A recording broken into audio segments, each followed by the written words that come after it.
What is going on, everybody? My name is Jason. I'm in the middle of trying to secure a loan from Benjamin Matlock's Savings and Loans. Everybody in this episode of Matlock got some of that green from Ben, and now I want some of it. You know how it is. I'm going to Monaco in 3 days, and I need the cheddar. All right. It was Sunday. I worked 9 hours today, trying to make sure I hit my 40 before I get on that plane on Wednesday. And it has been a day. So if Benjamin Matlock can hook me up with some of that green, if only he had left my sister in town, I could get some of that money. Well, truth be known, you do have a sister. Has she been tried to has Matlock tried to woo her? Not that I know of, but Okay. she's not really into older guys. Okay. Well, and she's married too, so that Wow. also puts a damper on things. She's working on a divorce, but Oh, she is. yeah. Man, John, it's not like we talk to each other on a regular basis. I can't believe I ever mentioned that to you, or that you've forgotten. You may have, and I totally plumb forgot. I don't. I'm sorry. I feel like a total jerk now, like making that joke. Anyways, hello everybody. It is the beginning of season 6 for Matlock. We're very excited to bring you this kind of unusual episode, and I guess we'll talk about why it's unusual in a little bit. But so, Jason, are you excited to go to Monaco? Dude, I am. I think Justin has been a blessing because there's been some stuff that they've asked us to do. And my goal this entire process is for us not to tell them no. Whatever they ask of us, I want us to be able to say yes. And I wouldn't have been able to do what they asked Justin to do or asked if we could do. So I'm really glad that Justin is here with me because he's definitely helping us in the eyes of this con. Cool. Yeah, you know what? We say it all the time. We appreciate our producer, Justin, who, chimes in from time to time on the episodes, and we do appreciate all of his hard work behind the scenes. And no doubt the tandem is going to be in full effect in Monaco. And the con itself starts, what, Thursday? Con starts on Friday. We get in on Friday. Thursday. Okay. So I think we'll have some time to kind of chill out a little bit on Thursday, thank God, because I'll probably need a nap. How long is the flight? The flight with layovers is 17 hours, but we have some pretty long layovers each time. Dude, I got nothing but good things to say about you. I'm hoping that Justin packs 2 magic decks for us to play magic maybe on the plane. But I don't even know if our seats are next to each other yet. Like, we might be on totally opposite ends of the plane. You know how much that would suck if we were on totally opposite ends of the plane? But I got my book, my travel book. James Patterson books were made for airplanes. And I picked up the latest in the Women's Murder Club series, which I have read all 23 so far. I got the 24th book. I'm very excited to check it out. 25 is coming very, very soon. And that's what I'm going to be doing on my flight, other than watching TV, which I started the new Doctor Who that was on Disney Plus. And it does feel a little Disney, but it's not bad. It's still Doctor Who. I really dug it. I like the guy and the girl. Okay. Well, you beat me to the punch. I was going to say, what are you watching? And so Doctor Who's on that list for right now. Yep. Okay. Myself, I'm still working on Homicide, but I have viewed a very good movie that I wanted to discuss. So I'll use that as what I'm watching. A friend of mine has a Halloween party, and it's always the weekend after Halloween, and it's nothing fancy. It's literally, hey, we make some food, bring some drinks. You could come anytime you want, leave anytime you want. We're starting at 10 a.m. We're just going to watch a bunch of horror movies. And they also do it for Christmas, and they do Christmas movies. So my friends had their annual Halloween party with the scary movies.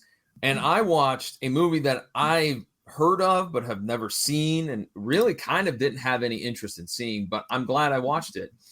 It was John Carpenter's 1994 movie, In the Mouth of Madness, which I've heard of the title. I know who John Carpenter is. I do like a lot of his work, but never watched it. It's a really good film. It's weird. It's not very scary or spooky, but it's very weird, but also very kind of like, I called it like a weird remix of the Twilight Zone. Like, it had those elements to it. It was much more suspenseful and made you think about things. And there was a lot of twists and turns in the storyline. Really dug it. Really enjoyed it. So I'm going to highlight that as my what I'm watching, and I recommend if you want a good horror movie that certainly is at times off-putting and, like I said, weird and unusual. Not very scary, but kind of unusual. I'd definitely check this out. Nice, man. That sounds like fun. I just watched a movie. What is it called? I watched All of Me with Steve Martin and Lily Tomlin. It's a Oh pretty yeah, funny movie. isn't that from the early 90s? Early 80s. Early So 80s. Okay. Lily Tomlin plays a lady that's dying, and she's having her soul moved into another woman's body. They've signed contracts, blah, blah, blah, blah, blah. One thing leads to another. She ends up inside Steve Martin, and he's got both of them floating around inside. And I was never a Steve Martin fan growing up. I could never get into his movies, but since I've liked Only Murders in the Building, I've decided to go back and visit some of Steve Martin's films that I haven't seen yet. And this was a lot. It was so freaking funny. I laughed so much watching this thing. You know what? Have you ever seen Roxanne? Because that I think is one of the few. I haven't seen many Steve Martin stuff other. Roxanne, and then what was the other one that I saw with him? I've never seen The Jerk. What was the other one? But have you seen Roxanne with Daryl Hannah, I believe? I have not. It's on my list though. Okay. What's the other one I'm trying to think of? I can't remember now. Anyways, you made me think too. I actually did watch a movie over the weekend too. I watched the movie that I believe was a Netflix original, I think, starring Jennifer Lawrence. It was No Hard Feelings. Not a Netflix original. Oh, it's not? No, very good. Very funny. It was good. Yeah. It was very good. I mean, a little predictable, but that's okay. It was lighthearted. I enjoyed it. It was fantastic. Yep, and I'm in the middle of watching the latest episode of Found. Mark Paul Gosselaar plays a guy who kidnapped a lady when she was younger. She's since grown up and gotten away from him, and she looks for missing children, and he is so good at playing a psychopath. Okay. I was really surprised. Like, I know the guy can act. I saw him. There's a show called Pitch that came out a few years ago. Oh yeah, I remember that. And it's nice that he's been able to stretch this out. It's on the second season now, but it's pretty good. Mark Paul Gosselaar, who would have known? Like, he's a really good actor. All right. Well, with that being said, Jason, are you ready to jump on into our opening statements? John, I would love to jump into our opening statements. All right. Well, let's get to it. Let's get to our opening statements. First of all, let's talk about the title here of this episode. It's called The Witness Killings. It debuted on October 18th, 1991. And the weird part about this episode is that it is like a double episode. And I tried to research to try to find out why that is. And I can't find anything other than for syndication, this episode is split into 2 episodes. So anyways, let's talk about some guest stars, shall we? I would love to. All right. Now, our guest stars, I got to be honest with you. I looked up a lot of them, and I had to pick the most important ones or the most famous ones because there was a lot of people that did a lot of stuff with these individuals. So I'm going to start first by highlighting a man that we were introduced to, and we're going to see him quite a bit, and that is Warren Frost. Will begin playing the role of Billy Lewis.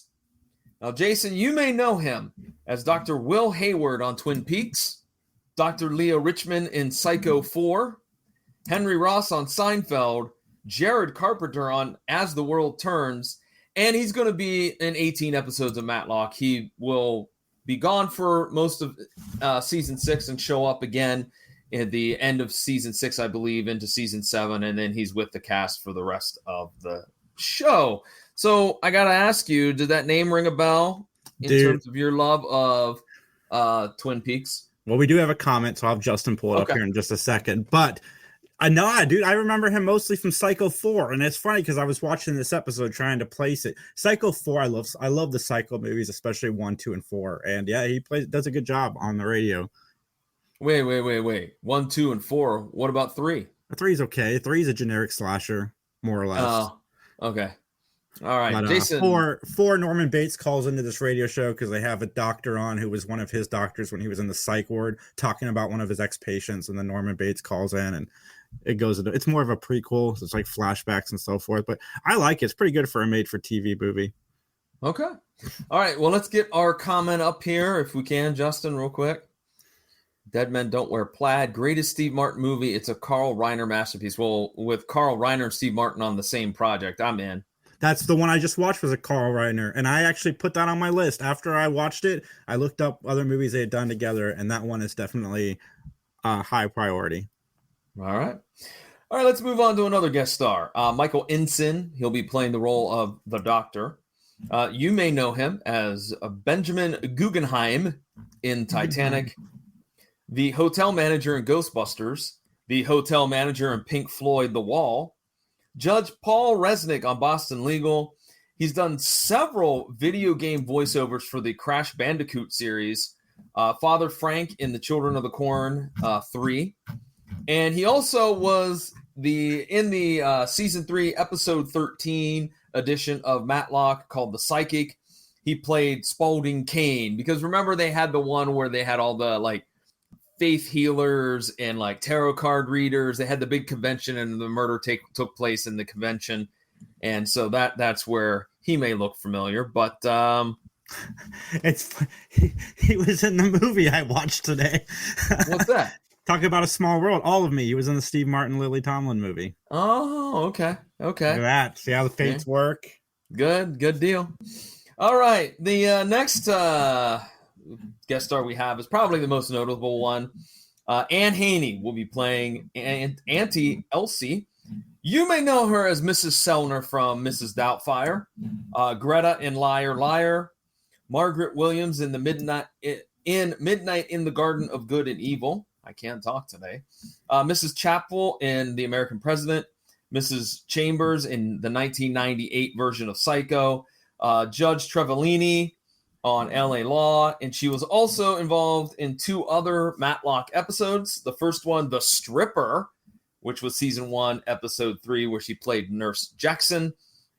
And she was Elizabeth Farrell in The Ambassador Part 2, which comes to us from season 3, episode 3. And she was Alberta Meacham on Mama's Family. And I just threw that in at the end because, you know what? We haven't talked much about Mama's Family on this show, have we? We have not. I don't remember Mama's Family. I've seen it. I used to watch it as a kid, but I don't remember as much about it as maybe I should. And our last guest star is Mr. Alan Fudge. Whoa. First, rest in peace. She died at 67 years old. That's way too Are you young. talking about Haney? Huh? Are you talking about Miss Haney? Yeah. Oh, okay. All right. Okay. She died at a young 67 years old, unfortunately. Very good actress. I really like her a lot. And she was on one of my daughter's favorite show, The Brady's, which was the dramatic version of the Brady Bunch that came out in the 90s. Oh, okay. All right. I'm sorry I didn't fit that one in. I didn't know. I don't know what Kylie watched as a child. So yeah, she liked the Brady Bunch. Okay. We watched Bobby's car accident so many times. Bobby had a car accident on that? Yeah, he became paralyzed from the waist down. It was in the first episode. Oh my. It had the original cast. They brought him back and it was awkward. It didn't last because they added a weird laugh track over top of it because they didn't want to sell a dramatic Brady Bunch. So there's like this laugh track at these awkward places. Luckily, it's not on the DVD version, so I haven't seen them. But when they aired it originally, they added a laugh track, which is crazy because nothing funny happens. Okay. Well, especially if it's a car accident. I don't know what that... Anyways. All right, our last guest star is Mr. Alan Fudge. He will be playing the role of Jack Sylvester. You may know him as Ed Hobbs in The Natural, Danton in Airport 1975, Dr. Diedrichson on The Man Who Wasn't There, Lou Dalton on Seventh Heaven, and he also played in 2 previous roles on Matlock. The first one being season 2, episodes 5 and 6, The Power Brokers. He was, of course, Paul Davies.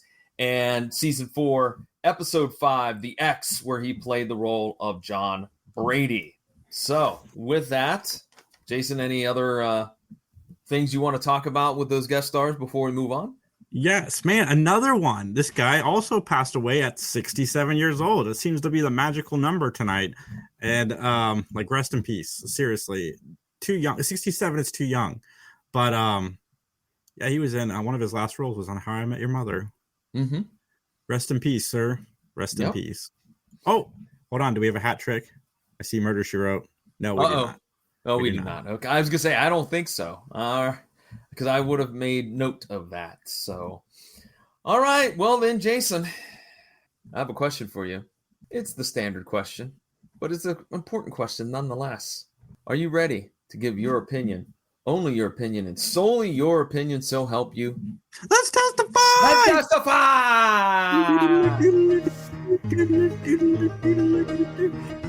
I'm looking forward because Liz messaged me ahead of this. It said that she had beef with this episode, and I couldn't wait to hear about it as we go through this. And John, I forgot to tell you, man, I've been listening to this amazing podcast. I just started. It's called Mattalk. Those two hosts are thumbs up.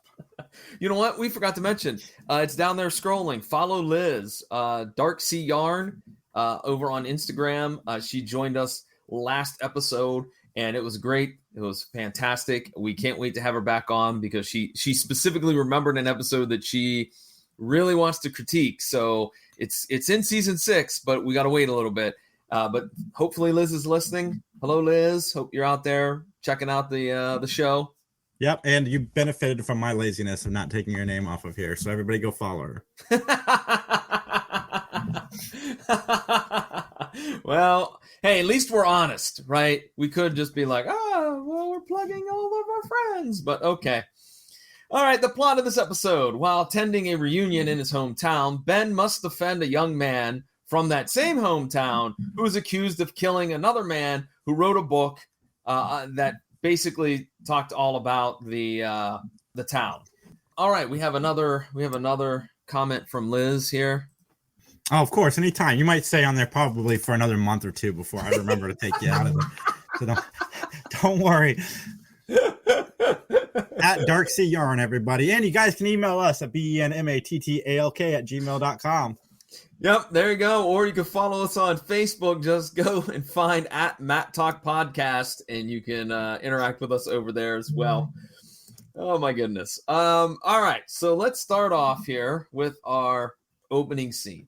Sunrise in the country, a small town, a church, homes in the suburbs, a train station, a feed store, the woods.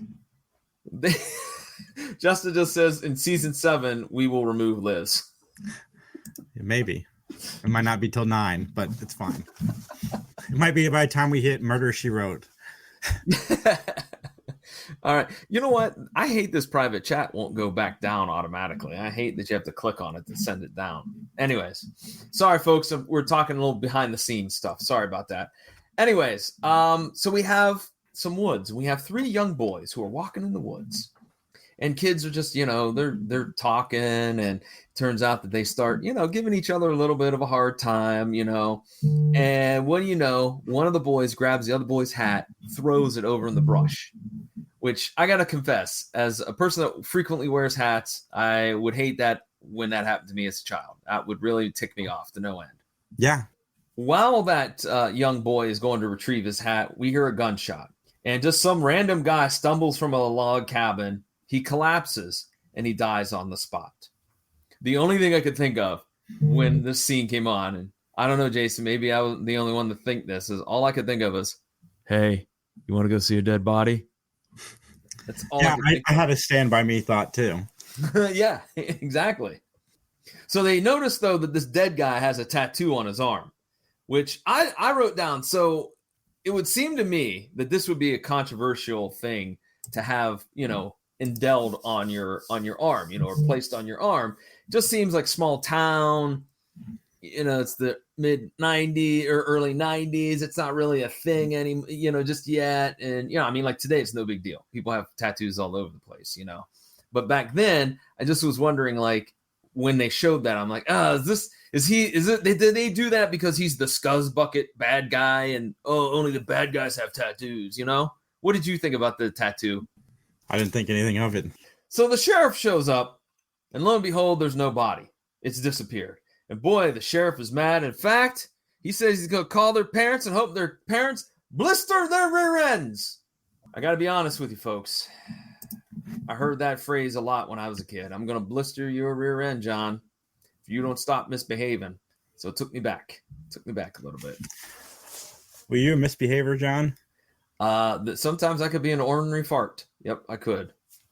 Anyways, we go to a courtroom in the ATL, and Ben is in small claims court, and he's there and he knows the judge, and the judge knows this person and that person. They're kibitzing and talking like nobody's in the courtroom. And they're just like, yeah, I know him. I know that, blah, blah, blah, blah.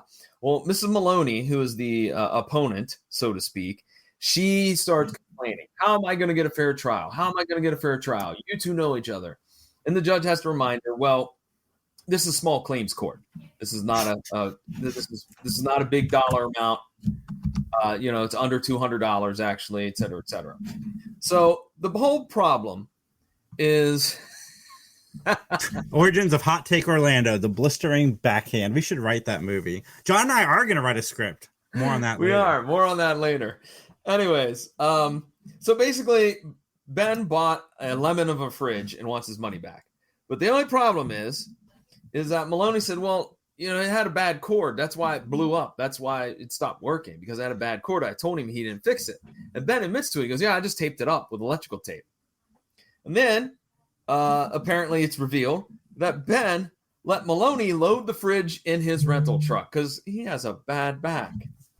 And he wants back what he paid for it, which is $67.48. Oh, I forgot. This is a 1962 refrigerator, by the way. I forgot to mention that. So basically the judge is like, wait a minute. You want $67.48 back. You make $100K at a case. You have the money. Why? It's on you. You bought a fridge. You didn't follow the directions and it burned up. That's on you. So anyways, and by the way, the judge knows that because Ben defended his cousin. Now, here's my thing. While this is all great, it's great comedy. Was it really necessary to be in this episode? I'm thinking like this could have been cut and we could have just jumped right into the story. No, we needed this in this episode, John. Why? Because a good comedy sequence in this show is fantastic. Why would we cut that out? I don't know. Because I think they could have cut it out and still had a pretty solid episode. But So we go to Ben's house where he's looking at a bunch of old pictures when Julie shows up. And Julie and him start talking, and he talks about how, these are his family members. He points them out, and then he talks about how Mount Harlan is having a bicentennial, in which I wrote down, it's not Harlan County from Justified. I don't think Ben would do well with Raylan Givens, but I digress. Now, a warning to our fans out there. There is a lot of Ben's sexual history in this episode. A lot. So much so that it should have been hosted by Dr. Drew. Anyways. Current, too. His current and past. Oh, and what a sordid past he has, by the way. Fantastic. We find out him and Julie have been sharing a bedroom in sin. Oh, yeah. So basically, Ben says he's not going to go to the reunion. He doesn't care because people don't like him because he took off and went to law school. And then when he returned, he didn't stay in town. He went to Atlanta. People are still upset about that. Billy Lewis is furious with him because Billy Lewis had a sister named Lucy, and she dated Ben for a while, but then he dropped her like a hot potato to get with another girl. And he dates around quite a bit. Julie is invited by his Aunt Elsie to come on down to the bicentennial, and that makes Julie want to go. And she kind of encourages Ben, come on, let's go. Forget about all that past stuff. No one's going to remember that. No one's going to care. So we jump to a scene where Gary's at the batting cages, and Noel shows up and chats with Max and Gary. And then they do some weird roughhousing that I'm like, you're not 12. Stop goofing around. You're old men. Dude, why get old men roughhouse? Because it looks weird. Number one, it looks like you should be like really fighting, and they're not. They're like being silly, like 11-year-olds. Listen here, guys. If you want a roughhouse, go ahead and roughhouse. Yes, I took John off the screen temporarily. Have a good time. Who cares? Just watch your hips. Did you Judgy Orlando? That is right. Okay, Justin. Enough. Listen, I think that at a certain age, you should stop roughhousing. And I think when you are in your mid-20s, that would be the time to stop roughhousing. Nah. But again, you're free to disagree with me. That's fine. I don't mind. It's a free country, man. And we also are introduced to Pam. But basically, Pam talks about how she is now Noel's girlfriend and not Russ's girlfriend. So basically, we find out that they are the 3 boys from the very first scene that saw the man get shot. And Noel's writing this book, and he's modeling it after this small town of Mount Harlan, and he's going to put that in the book. So we got a comment from Corey. Let's see what Corey has to say from Wilkie's Movies and Music, while Jay playing the power move and taking full screen. Well, sometimes you got to, Corey. Sometimes you've got to, and we still need to get Corey on here. Corey, episode 2 of season 6. Come and join us in 2 weeks. There you go. And if you need help finding it or tracking it down, we'll help you with that. So Pluto TV is probably, well, can you search for the individual episodes on Pluto? Yeah.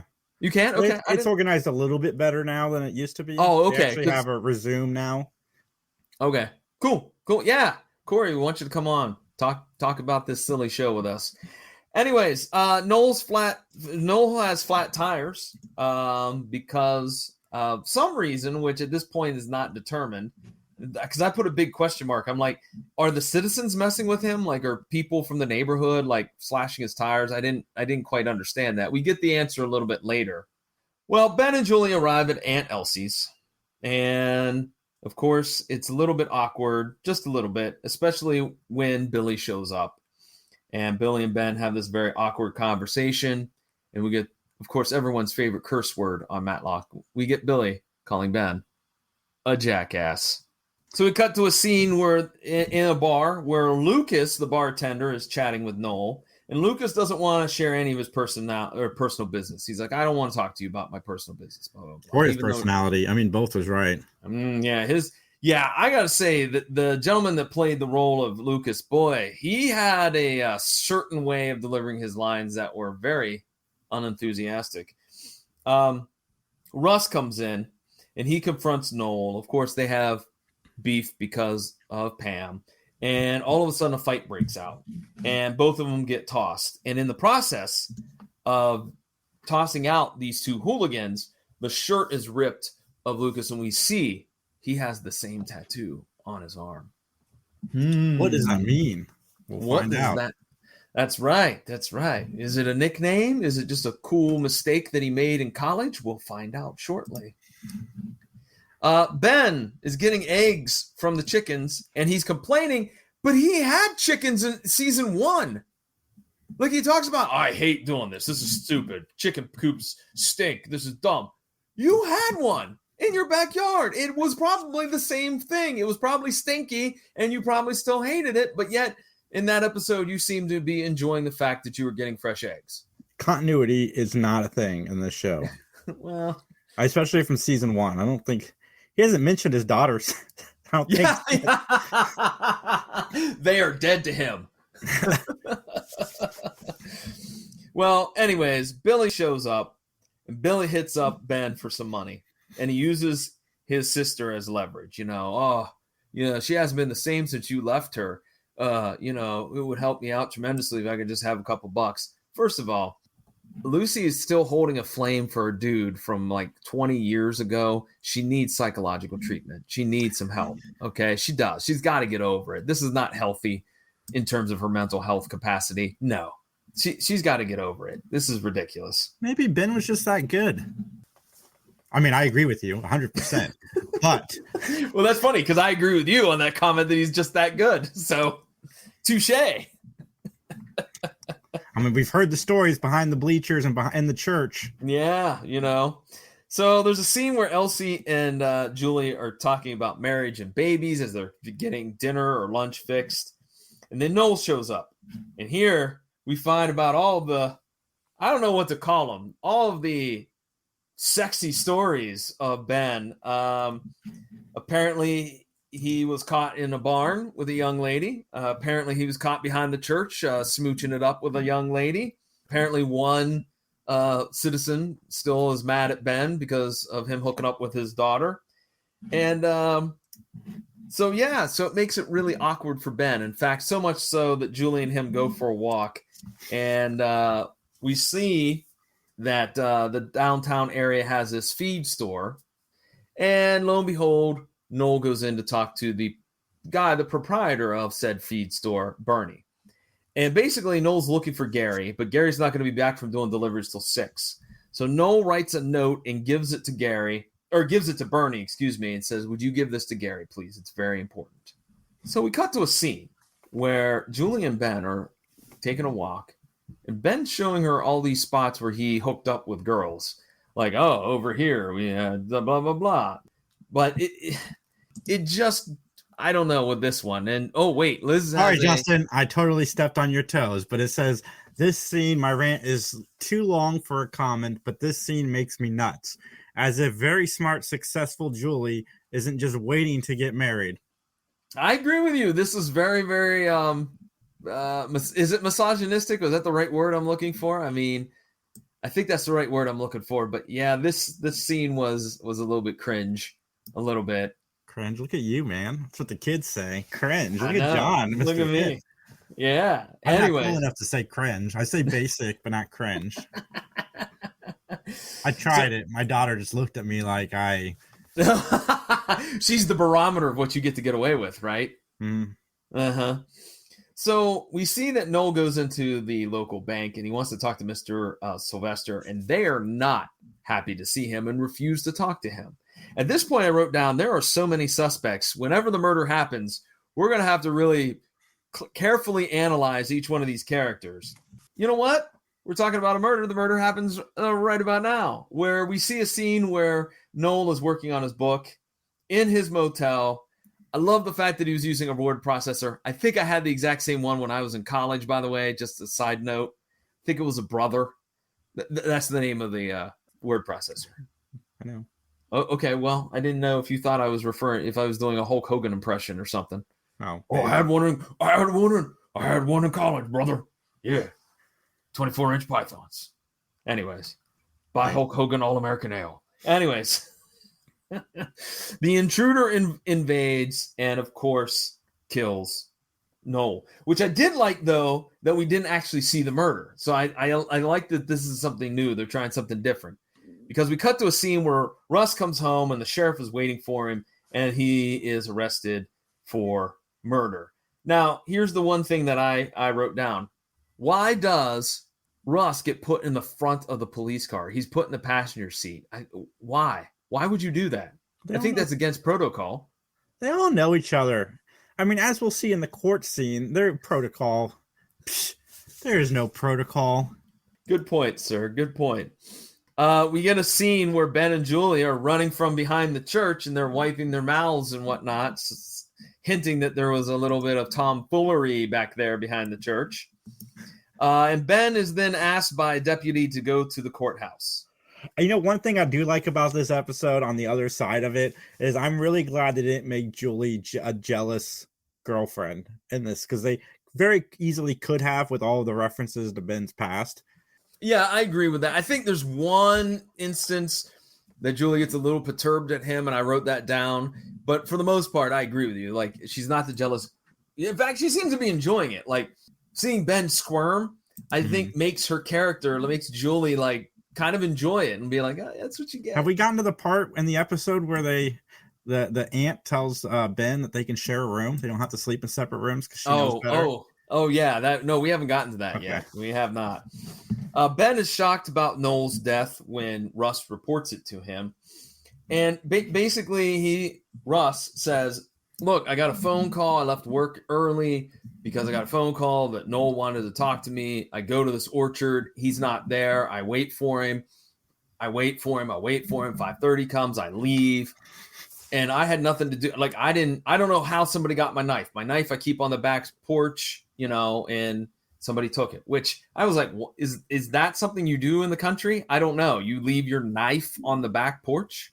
Yeah, why not? Right next to your gun. It's fine.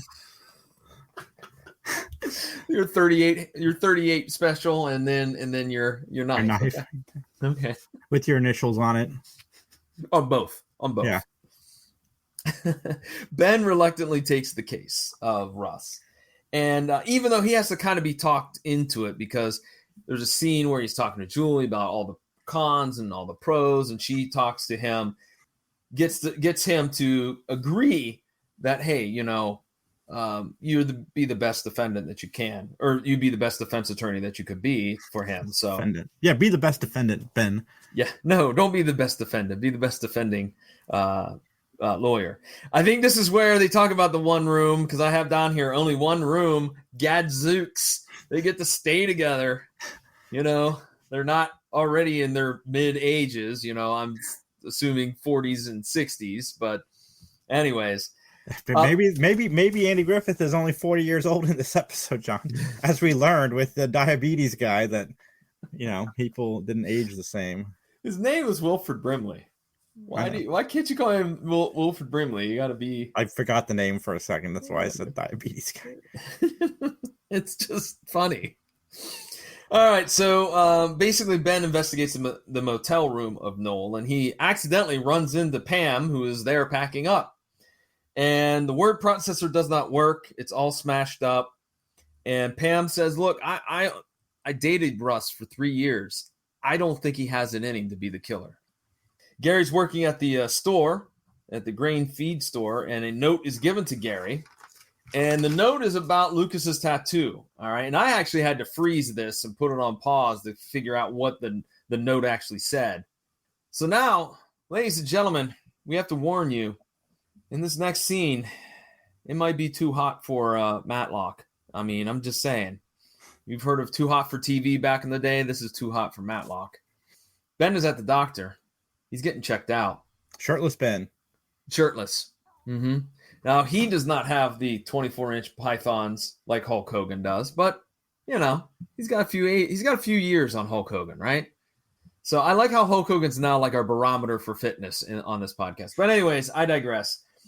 Ben starts talking about like medical insurance fraud, and then he grills the doctor regarding his patients and his practice and how he's got all this money. He's done well for himself. And the doctor gets highly indignant and gets really mad and just, I don't like these type of questions, and leaves. So we cut back to Lucas's bar. Gary comes in and talks to Lucas regarding his tattoo. And the excuse that Lucas gives, he goes, oh, it's JAS because they used to call me Jasper back in Nam, you know? And he's like, oh, okay. All right, cool. So Ben runs into another cousin downtown. That cousin, I believe his name was Blinky, I think, or Binky. He hits him up for some money because he heard from Billy. He's like, hey, can you hook me up with some money? I got to get some things done, blah, blah, blah, blah. These Jessica Fletcher's nephews were all over the world. Yeah, I mean, yeah, I think this is saying something about these people that live in Mount Harlan. So Ben interviews Jack Sylvester, and he accuses Jack of having an affair with Mary Lou, who is the preacher's wife. That's very scandalous here. And that might tank what Jack Sylvester's looking at doing, which further on down the road, he wants to become a bigwig. He wants to be involved in politics. So he gets indignant. I can't believe you would say those things. Get out. And as Ben leaves the bank, Uncle Roy is there. And Uncle Roy, beep, beep, beep, beep, makes a withdrawal from the ATM that has been Matlock. At this point, I would just be saying no. I would have never, first of all, given Billy Lewis any money, first of all. Secondly, I wouldn't. And secondly, as I got tongue-tied there, I wouldn't give any of these relatives money either. I don't know. Maybe I'm just being weird, but they look like they're a bunch of freeloaders. Just saying. He's got success guilt. He does. That's why he's giving out the money. Like, I get I'm surprised Ben is coming off of anything less than $1, or more than $1. But you know, this episode, the one thing I did miss in this episode, and you're gonna kill me for saying this, is I wish Les had followed him to this town. No, because Billy Lewis and Ace Calhoun in the same episode means that a giant gateway to hell is going to open up in the center of town and swallow all of us here in Columbus. So it just would have been funny because I had a lot of Andy Griffith vibes, especially in the early part of the episode when they were walking across the river when they saw the body. And yeah, it's been funny. I'd have laughed. You know how much I love Ace Calhoun. So for me to say that, it takes a lot. Mm-hmm.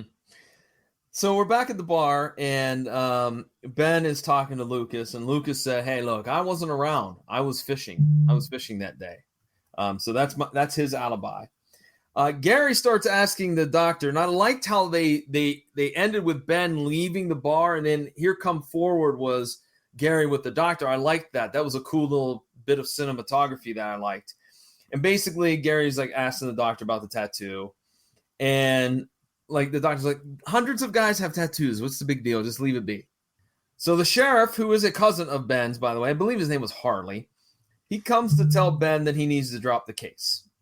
Why? Because people aren't going to dig him or give him the respect that he deserves, and we're all related. It's going to look bad, but Ben doesn't listen to him at all. All right, he's like, I'm the best defense that this kid's got. So Billy Lewis is coming out of the house. Ben and him have another awkward exchange where Billy needs $600 for dental emergency. I wrote down, what a guilt trip, but Ben does cave and give him $600. We go to a scene where there's a midnight snack, and Julie comes down. And this, I think, is the best scene, or at least in my opinion, the best scene of this episode, because Ben's still like, I regret coming to town. And she just gives him the tough love that he needs, man. You are good. You're the only hope this kid has. And just because these people are jealous of you, and I want you to stop whining about it. You're not going to Atlanta. You're going to do what you want to do. Here's your pie. I like this. I thought this was really well done. You will eat your pie and you will shut up, Benjamin Matlock, because this kid needs you and everybody in this town sucks. And the only way he's going to get saved is with you, Ben. I know that you've given everybody in this town at least $12. Doesn't matter. $12. He's charging the kid. So he even though he's charging the kid, he's going to leave negative. Yeah, he is. Absolutely. So we go to the bicentennial, which is a side note. I had to personally write this down. Looks lame. I'm just saying, it looks lame. We have a dancing machine. That's right. Ben Matlock just loves to dance to that old-timey music.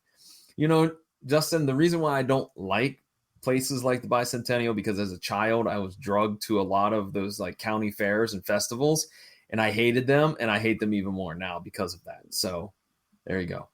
And this episode of John's Trauma has been brought to you by, anyways, I like how everybody throws coins at the dancer, at the dancers. You were drunk. I was dragged. Sorry, not drugged. I was dragged. This is what Justin's great at, keeping me in line. I was dragged to many county fairs, not drugged. Anyways, Ben unfortunately has to give more money because everybody looks at him weirdly when he only throws a few dimes or a few quarters or whatever on the stage. We do have a comment. Okay. Agreed. If you keep wallowing in self-pity is a really well delivered line. Yes, it is. Yes, it is, Liz. Like I said, that was, to me, the best scene of this whole episode. Anyways, Lucy runs into Ben and Julie, and it's weird. I like the line that, oh, is she yours? And Ben goes, Julie doesn't belong to me. Like, I thought that was hilarious. But at the end of this interaction, did it seem to you that Julie was a little bit mad? She was a little bit angry? I did pick that up because, Ben said what a man nowadays would be expected to say. Like, no, she doesn't belong to me. And it's true.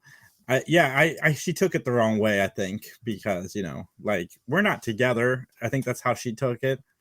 Yeah, and I thought it was it was kind of odd. Like, I didn't get, and this is where I mentioned earlier, this is kind of the only time we see dissension among Julie and Ben. But I think that was part of the language of the time. So when he said it like that, she took it as him saying, like, we're not together, even though they obviously are, which we learned in this episode. We finally learned that they are, in fact, together. That's right. Man, oh man, as Ben is walking around the Bicentennial Festival, the pastor hits up Ben for money. And then Max returns to town. So Max has been gone on a delivery for someone, I forget, but he's been gone and out of town for a while. He's been up north. And he's upset about what he has heard, about Russ and about Noel and Russ and the whole 9 yards. So they go off to try to investigate, and I say they because Ben is in tow. And they get to a point on the road going back into town that they discover Gary's truck. There's a big accident scene, and there's people milling around and the cops, and Gary's truck had wrecked, and the truck is on fire, like The Simpsons, because it always rolls down a hill and then catches on fire inexplicably. And he is dead. He is presumed dead, not surviving the accident. The sheriff claims to have found a whiskey bottle in the truck, and this starts an argument between Harley, the sheriff, and Ben, because Ben goes, "Are you going to dust for Prince?" He's like, "Yes, I'm going to dust for Prince." And they get into this big argument about how Ben looks down on everybody, including him, and they're just as good as anybody else, blah, blah, blah, blah.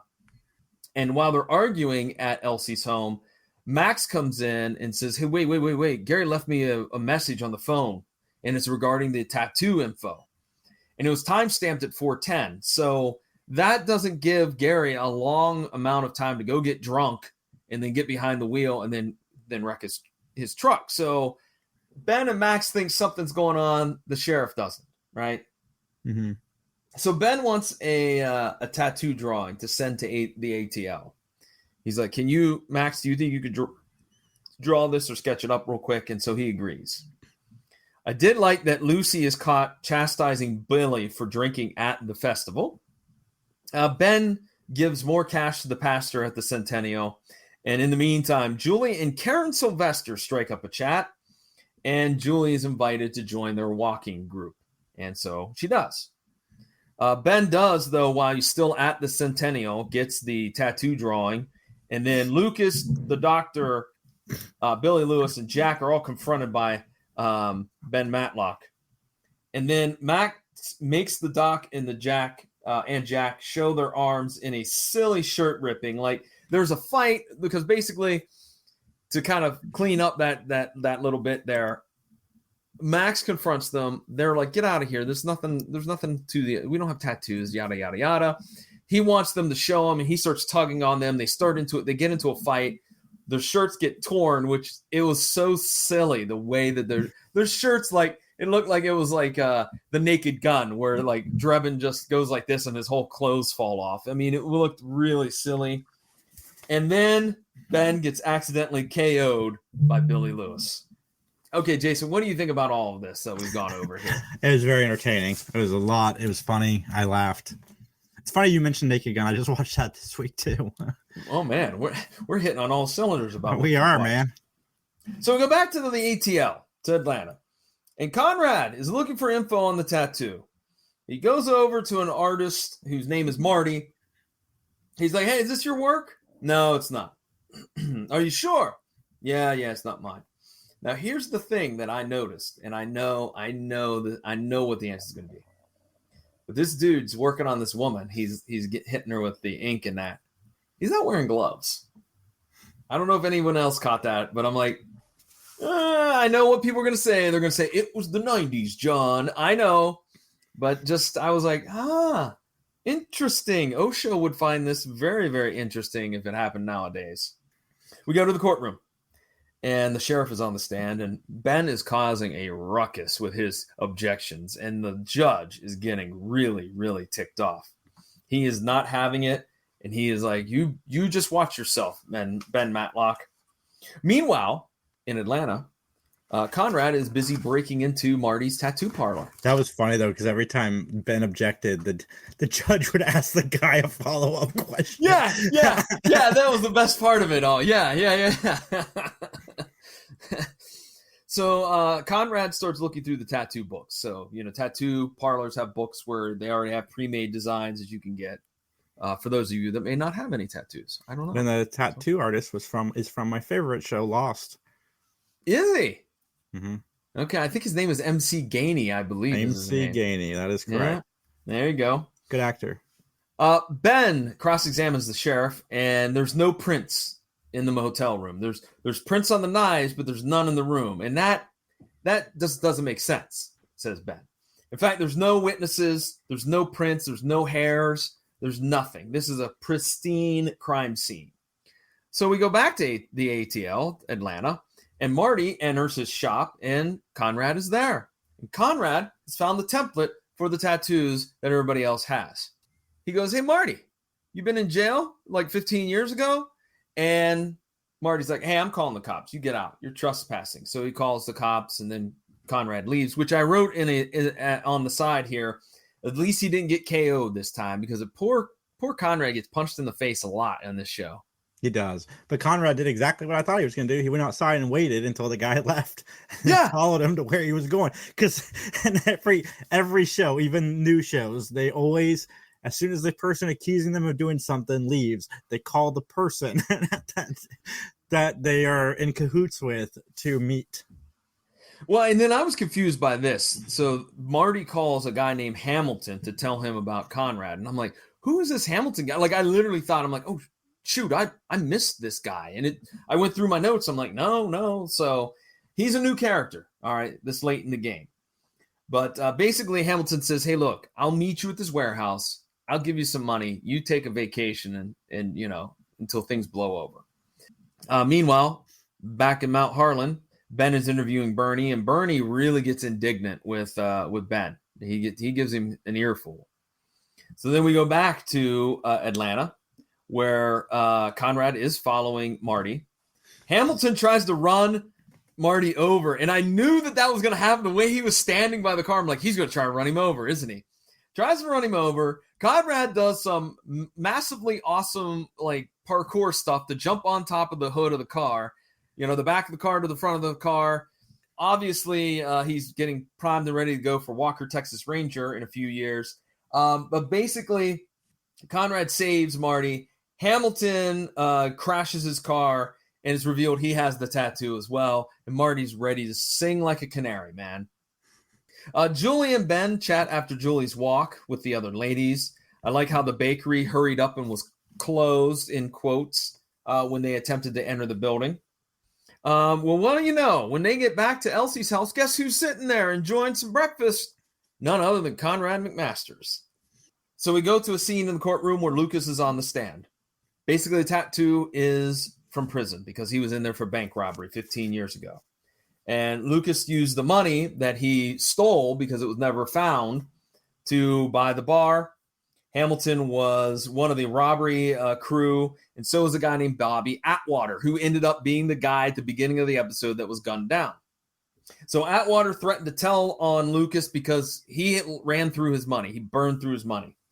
Noel would have revealed this background because of his research into his book. And Ben punches holes in Lucas's alibi because he was like, oh, I was fishing. Well, you couldn't because there's only two ways in. And the first way, they were doing road repair, so it was closed. And the back way takes an extra, hour to get there. So there's no way. There's no way. And plus, he said he took the first way. Yeah, right, which he said he took the first one. So Lucas basically lied about it because he claims he was having an affair with Karen Sylvester. Oh, no. The sheriff does give Ben a hard time in the hallway, and Julie chats with Karen the next day. Karen has a back injury, and she wears a brace. And I wrote down, does she have that injury because of, a little bit of the sexy time hurt her back, if you know what I'm saying. By the way, folks, spoiler alert, has nothing to do with that, her injuries. So I was just being immature and wrote that down, which happens from time to time.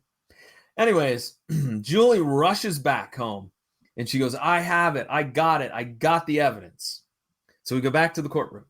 Karen is on the stand. She admits to the affair, but basically Ben goes, you can't have sexual intercourse because your back is that bad. You can't, it's that busted up. We know that you're just lying. And so Lucas was not, quote, entertaining, end quote, her the night of the murder. Can your doctor tell people that, though? Oh, yeah, it's 91. It's before HIPAA, I'm sure.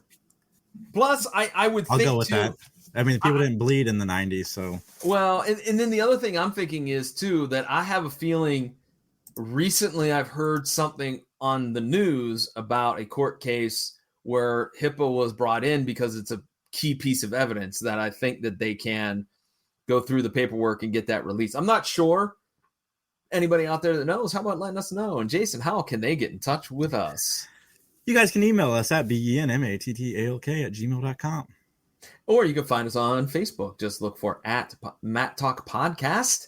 And you can drop us a line there too if you know about HIPAA rules and regulations. Or if you just want to talk. Or you can slide into my DMs at 3geeksj, everywhere you find DMs.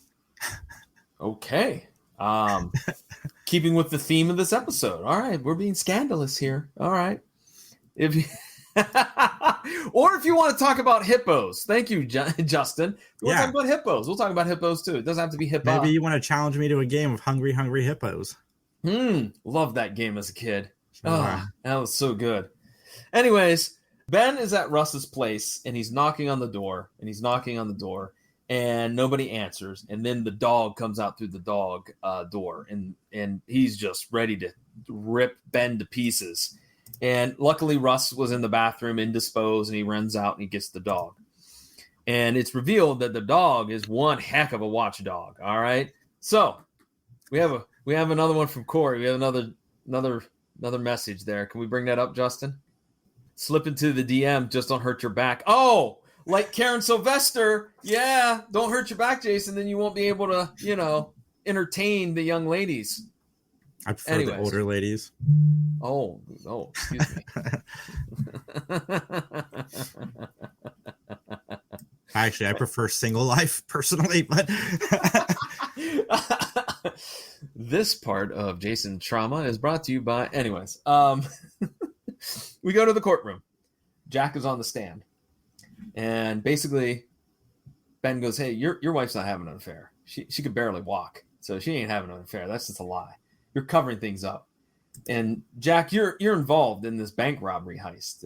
You helped the robbers because you were in charge of the bank. And they never found the money. They never found it.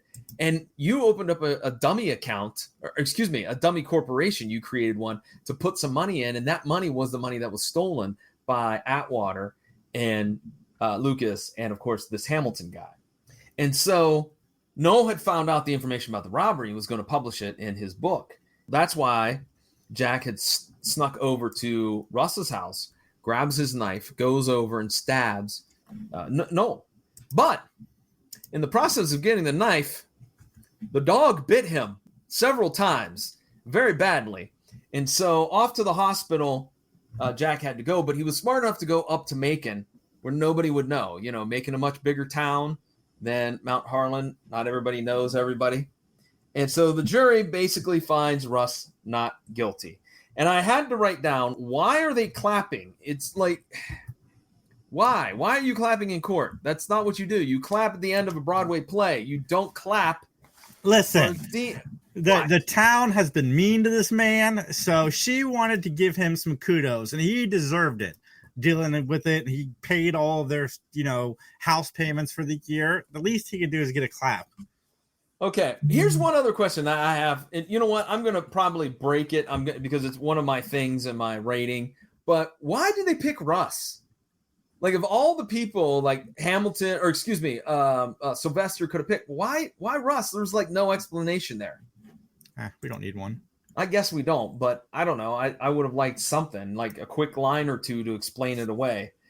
Well, we go to a scene where everybody's giving goodbyes to the family. The sheriff, Harley, shows up and says, "Look, we did our investigation. It's a clear-cut murder. Gary, he didn't have any alcohol in his system.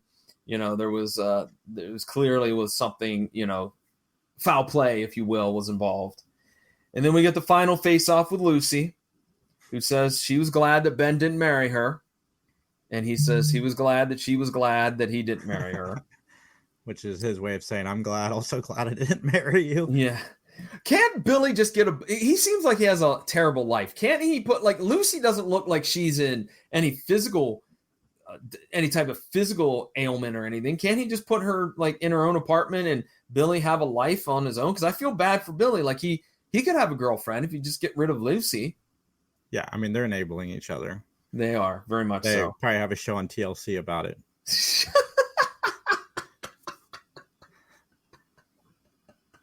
I mean, that's what TLC is. It's the people enabling people. That's true. Very true. I like that Ben had the $5 and he was counting his blessings. And then we end the show by fading into some old pics where we have Lucy as a child, and then it kind of fades into, or excuse me, as an adult, and then fades into a child. So there you go. Jason, do you have any other notes or anything that you want to talk about?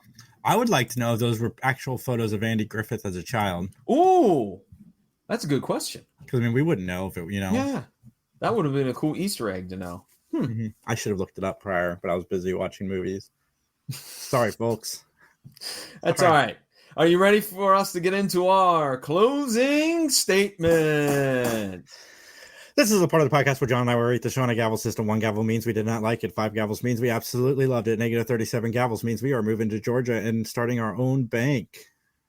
I'm going to go first. And wait. Let's get Liz's comment here real quick if we can before you jump into your agreement or your statement, excuse me. So much more to say, but here's my thesis statement. Justice for Julie, justice for Lucy. This show usually does better for its female characters.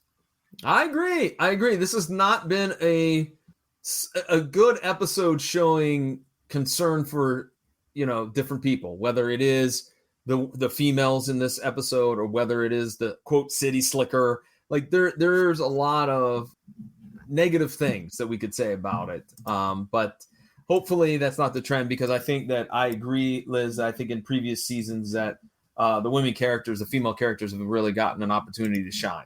So like I said, the big thing that really stood out for me was that they didn't play Julie as the jealous girlfriend. And I did like that. So I kind of defend the show in that aspect, but no, I agree. But I still had fun with this episode. I thought it was one of the better 2-parters. It flew by, and I give it a 4 out of 5. I really dug this episode.